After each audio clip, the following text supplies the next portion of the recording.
بسم اللہ الرحمن الرحیم۔ عزیز بچوں، کچھ دن پہلے درخواست یعنی اپلیکیشن لکھنے کے اصول ضوابط بتائے تھے۔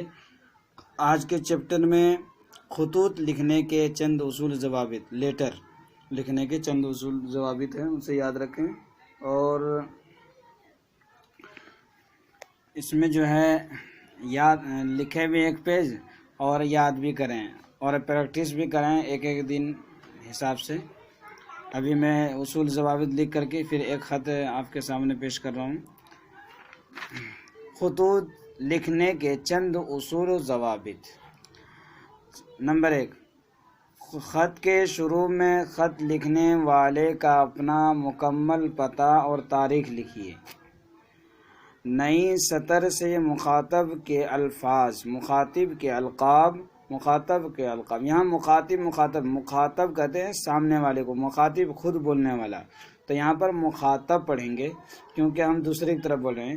نئی سطر سے مخاطب کے القاب اور السلام علیکم ورحمۃ اللہ، اگر کوئی اور ہے تو یا آداب تحریر کریں۔ تو 3 نمبر پہ ہیں، پھر نئی سطر سے خط کا مضمون شروع کریں، یعنی ایسے شروع کریں۔ نمبر 4، مضمون کے خاتمے پر الوداعی کلمات لکھیں۔ نمبر 5، آخر میں خط لکھنے والا اپنا نام لکھیے۔ خط مکمل ہونے کے بعد ایک دفعہ پڑھ لیں تاکہ غلطی کا امکان نہ رہے۔ اب ہم نے دوست کے نام سے خط لکھا، اور بھی کئی نام سے لکھ سکتے ہیں۔ اگزامپل کے طور پہ لکھا ہم نے کہ از جموں، جہاں سے آپ خط لکھیں گے تو وہاں کا ایڈریس یہاں پر دیجئے۔ مکمل پتہ بھی دے سکتے ہیں، شارٹ میں دے سکتے ہیں، محلہ کے ساتھ بھی دے سکتے ہیں۔ تاریخ ہے 20، ہمیں پریکٹیکل دیا تاریخ، آج ہوم ورک بھیجنا ہے۔